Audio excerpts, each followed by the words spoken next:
মানুষের নেতৃত্বে হাল ধরতে পারেন। ঢাকার দোহার উপজেলার বিলাসপুরে শীতার্তদের মাঝে শীতবস্ত্র বিতরণ করা হয়েছে। শনিবার বিকেলে বিলাসপুর ইউনিয়ন পরিষদ প্রাঙ্গণে অনুষ্ঠানে প্রধান অতিথি হিসেবে উপস্থিত ছিলেন ঢাকা জেলা বিএনপির সভাপতি খন্দকার আবু আশফাক। প্রধান বক্তা ছিলেন দোহার উপজেলা বিএনপির সভাপতি নজরুল ইসলাম মেসের। প্রধান অতিথির বক্তব্যে খন্দকার আবু আশফাক বলেন, গত ৫ আগস্ট ছাত্র জনতার আন্দোলনে দেশ নতুনভাবে স্বাধীন হয়েছে। আন্দোলনের মুখে শেখ হাসিনা দেশ থেকে পালিয়েছে।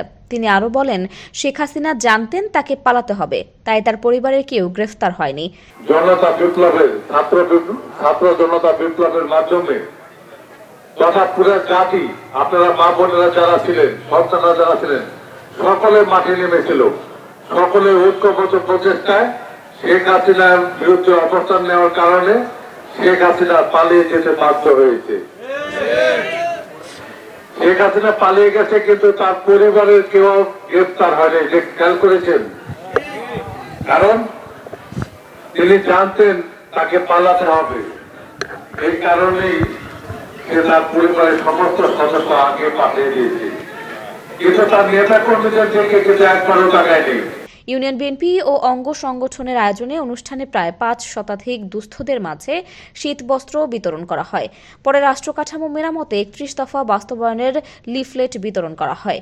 অনুষ্ঠানে উপস্থিত ছিলেন দোহার উপজেলা বিএনপির সাবেক সভাপতি শাহাবুদ্দিন আহমেদ, কেন্দ্রীয় জাসাসের সহসভাপতি সালাউদ্দিন মোল্লা, উপজেলা বিএনপির সভাপতি নজরুল ইসলাম মেসের, সাধারণ সম্পাদক মাসুদ পারভেজ, সিনিয়র যুগ্ম সম্পাদক ইউনুস আলী খান, সাংগঠনিক সম্পাদক সেন্টু ভুইয়া, বিএনপি নেতা ইব্রাহিম তালুকদার, আব্দুস সামাদ ব্যাপারী, নবাবগঞ্জ উপজেলা বিএনপির দপ্তর সম্পাদক আরশিন খন্দকার, বিলাসপুর ইউনিয়ন বিএনপির সভাপতি বাদশাহ মোল্লা, সাধারণ সম্পাদক হাবিবুর রহমান পান্নু, অ্যাডভোকেট ইউনুস আলী রানা, শাহিন মোল্লা। এ সময় আরও উপস্থিত ছিলেন ঢাকা জেলা ছাত্রদলের সহসভাপতি হামিদুর রহমান ঠান্ডু, সাধারণ সম্পাদক শফিকুল ইসলাম নীরব, দোহার উপজেলা ছাত্রদলের সাধারণ সম্পাদক শিকদার আলমগীর, শেখ মুকুল সহ বিএনপি ও অঙ্গ সংগঠনের নেতাকর্মীরা।